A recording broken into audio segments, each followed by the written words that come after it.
guys, so I said this week I'd throw in some bonus episodes of, I don't know if I should get closer or further away. I hit by a truck, I'm just gonna go closer. And so I've been talking about my return to work, and this is freaking me out with my head cut off. And I can't really talk about my return to work without talking about the beginnings of the civil case, which drive me crazy. So I'm just going to do a little bit today since this is Facebook Live, and then post the rest on YouTube. So,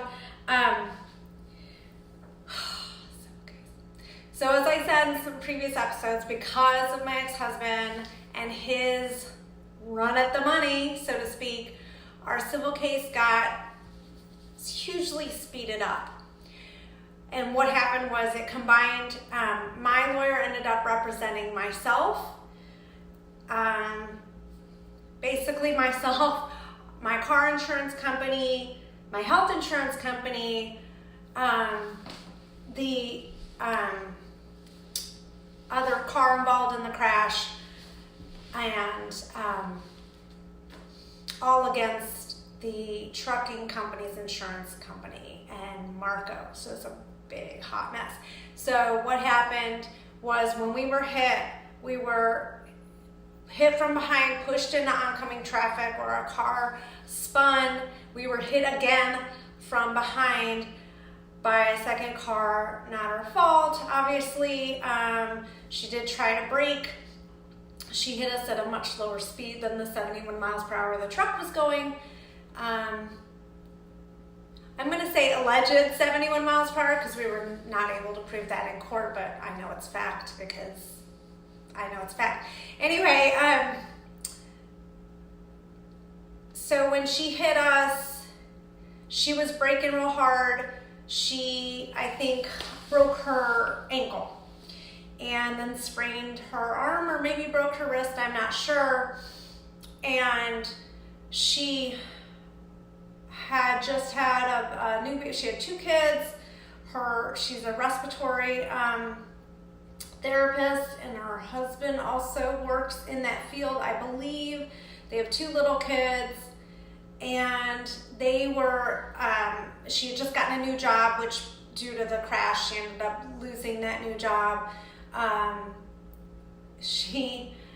They, I believe, commuted from Waupun, Wisconsin to the east side of Madison, Wisconsin, which is not a terribly huge, it's not an unusual commute. It's not great. It's not the worst commute in the world. But I guess they had childcare with her parents or his parents, or somebody lived in Dodge County. So which is weird because the way she was coming home doesn't make sense now that I think about it. So maybe she was working somewhere else at that time because she was going the wrong direction then. She was heading towards Waupun, I guess, at the end of the day. I don't know. It doesn't make sense to me. It was a shortcut. Apparently the county road we were on is everybody's shortcut. All the traffic was coming the opposite direction. Which is why we were stopped. So again, the crash happened, we were stopped. I was waiting for traffic to clear so I could turn left into the neighborhood where we were staying the night. The trucker decided not to,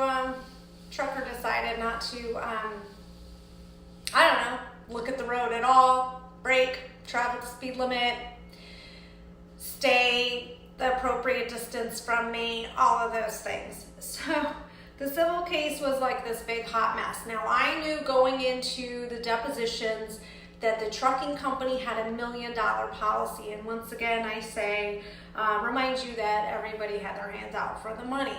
So $1 million policy, I've lost my child. I'm being told there's really not a chance they're gonna pay more than that.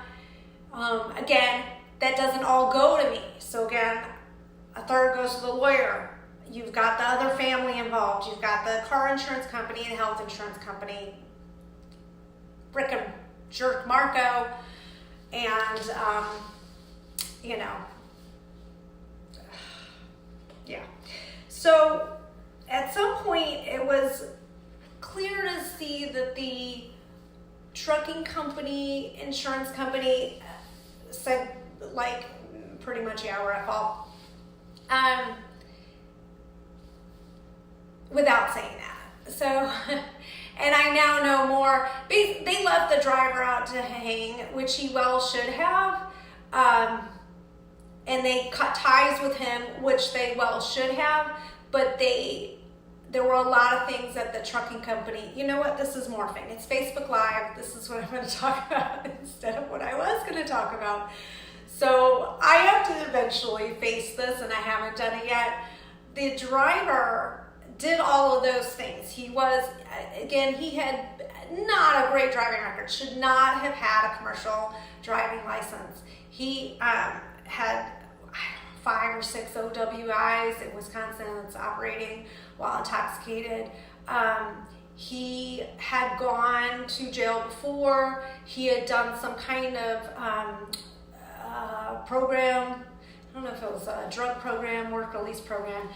He had been pulled over numerous times. He had rear-ended someone before in the state of Illinois. He had points against him with the trucking company. So this is a company that continued to hire this man, and this is also a company who had killed before. One of their drivers, same road, I believe, killed somebody on a bicycle where Alon was killed. They had never done any safety, anything with this driver. So nothing, no training. Like, never kept up with training with him. And when his points got high, never decided to, like, follow up with that, take him off the road, put him on extra training, like, what have you. It makes me a little bit crazy. So in their notes that I have from the police report, they literally gave him a safe driving award for August. Up until this date, you've had no incidences. Up until the day you killed my child, you've had no incidences, so you're a safe driver. So, yeah. So I have to, yeah. I've been putting off saying anything about the trucking company because I wasn't ready. I'm ready now. So that's one of my battles now. So the company did nothing. The DA chose to do nothing to demonstrate culpability on the trucking company's part. I can't ascertain, I can't say to you why. Here's my theories. If you muddy the water and you have the trucking company and the driver who's really at fault, couldn't they just throw blame on each other? There's an alternate theory that the trucking company was donating to his campaign. Can I see that? No, because Wisconsin shut down the laws where you could check on that. So, gotta love Wisconsin. They used to be such a great open blue, do your own thing state, and now they're just insane. The trucking company is a well-known entity in that county with long roots there, so I don't know what that relationship might be. The lawyer for the insurance agency of the trucking company was also linked to the DA. So the DA was involved in the corruption probes into Governor Scott Walker, and his attorney for that whole situation was the attorney for the trucking company's insurance agency. So we've got this whole big incestuous mishmash, and the trucking company's attorney, the trucking company's insurance company's attorney was related to a very well-known judge, I believe, on the Supreme Court of Wisconsin who died recently. So I felt like I was facing something that was going to be bigger than I could definitely handle.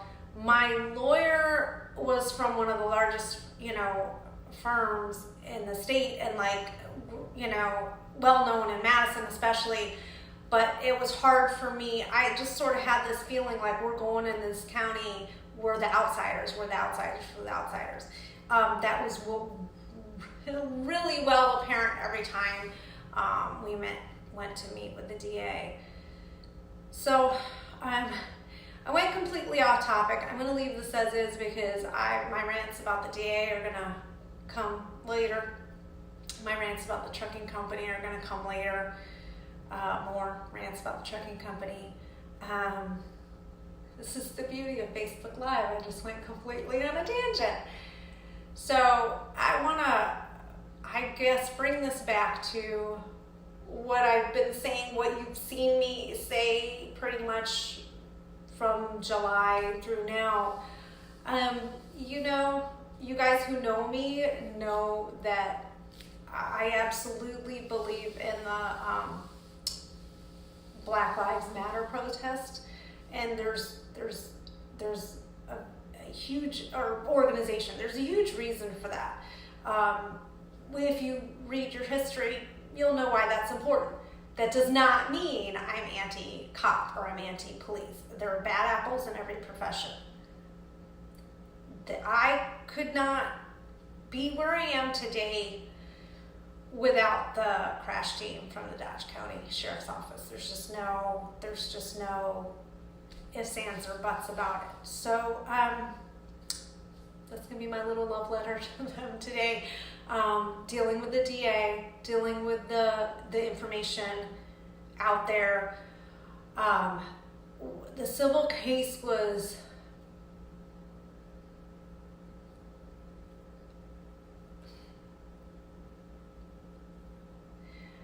so I really do love my lawyer. I do believe he fought hard for me in a sense, but again, I was just one of many clients, although maybe the most important client, and in my mind, this is a terrible thing to say, but in my mind, the death of Alon, that's the biggest money grab. So I'm being realistic, they're lawyers, that's the biggest money grab. So that's, so in my mind, that's what he's thinking, like, oh, I gotta take care of Judy. I'm not saying he's like that, he's a great guy.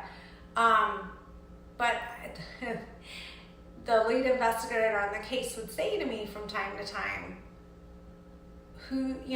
look at people's motivations. And like, he's like, at